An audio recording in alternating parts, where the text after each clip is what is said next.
Everyone, how are we doing today? Just completed an interview with Austin Zabak that will be uploaded in a couple hours. This young man is doing amazing things. He's only 24, been in real estate for 6 years or so. That was a pretty fun interview. Look forward to that one. But on to the financial news of the day. First off, we got to talk about Tesla, right? I think a lot of us, myself included, looked at that Tesla truck and went, "Is this a joke? Did someone is it April 1st, right? What's going on?" Well, the joke's on us because it looks like 146,000 people said, "I want one of those."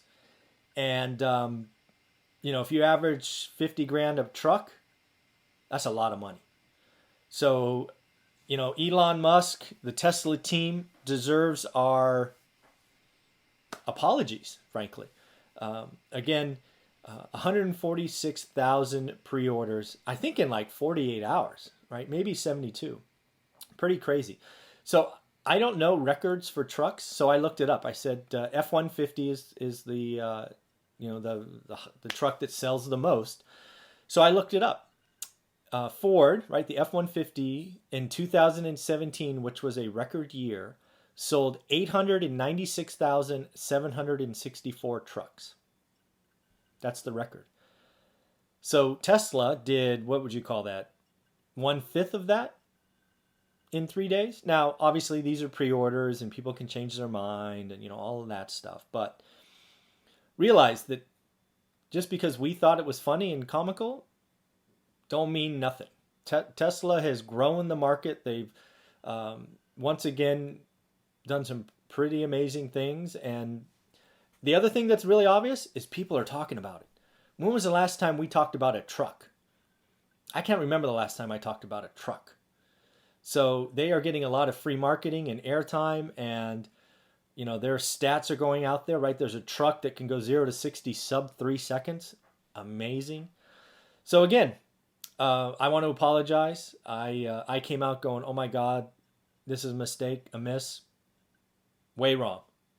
Doesn't matter what I think. I wasn't going to buy a truck anyways. It could have been the most gorgeous truck on the planet. I wouldn't have bought a truck. So I should have bit my tongue. And I apologize to Tesla and Elon Musk himself, because clearly you figured something out. Congratulations. Next up, looks like Hong Kong has had their vote. It should actually be done now because it was on Sunday their time. Last check, it was a record turnout. Which is seen as a good thing for the incumbents who are, kind of trying to struggle through this. They've had a lot of strife there, so hopefully we can get through this and move forward. It's going to be interesting right now that the U.S. has sent legislation to the executive branch that looks like it's going to get signed. It could cause a lot of issues in our trade agreement with China. But I go back to something we've said on this channel a couple of times, right? Freedom's not free. And, standing up for the right thing is hard, and, there will be consequences, right? That's part of freedom, right? You have to be willing to suffer the consequences for what you're willing to put out there. So good on the legislation. I actually haven't read it yet. I'm looking for it. Near as I can tell, it's about munitions shipments that we want to do. But in the end, we're not turning a blind eye, which I appreciate. And, I would assume that this will get signed shortly. At least I would hope. Another thing I was reading about, just because WeWork keeps popping up in my news feed, it looks like WeWork is, when people think about the co-working space, a lot of, myself included, think individual entrepreneurs, maybe a team taking space. It looks like 40% of the space leased at WeWork is by large companies with over 500 employees. So, when you look at that, you could either say, "Hey, you've missed the market," but if you look at, if you look at the market by 2020, something like 40% of the employment base is going to be solopreneurs. So it's just going to be interesting. Is WeWork pivoting too much just to big companies and not serving the small guys anymore? So it's going to be interesting, right? They just had some massive layoffs on Friday that were done in a very unfriendly way, if you read the emails that people were reporting.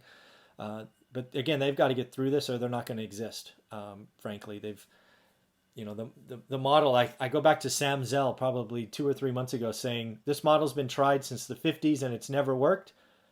I think Sam Zell was right. At least the current writing on the wall is.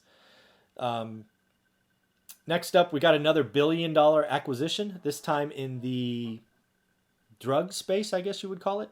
Looks like Novartis is buying a cholesterol company, medicine company. What a creative name, medicine company. We can be more creative than that. Come on, guys. But it looks like they're buying them for $7 billion. This goes back to my thesis that money is cheap. Cash is, I don't know if you want to call it cash is trash, but cash really doesn't have any value. So people are going to deploy it. They're going to buy growth. They're going to buy employees, right? They're going to buy skills, and they're going to buy market share. And that's what's going on. And then the last thing, I've been doing a fair amount of reading on Tesla, especially since I feel like I missed the truck, right? You got to acknowledge when you make mistakes. They really look at cars differently, which I thought was interesting. To hear them talk about it, it's really, they think about it as infotainment, right? They got the big screens if you've ever seen them.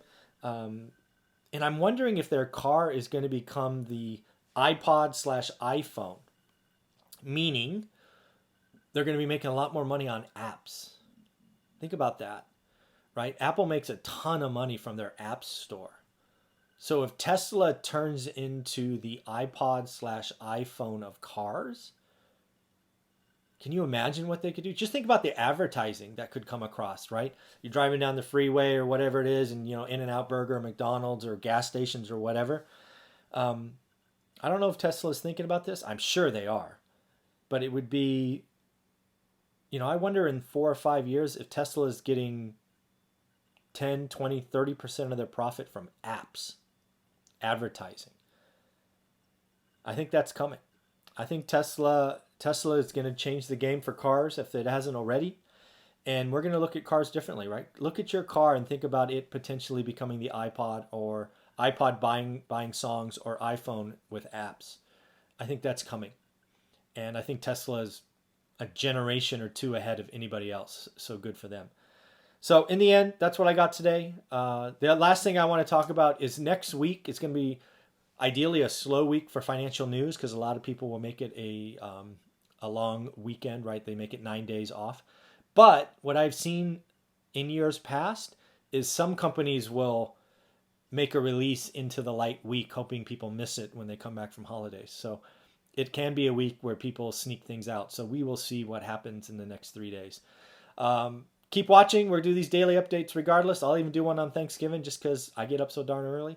And of course, have a great day and take care. Bye.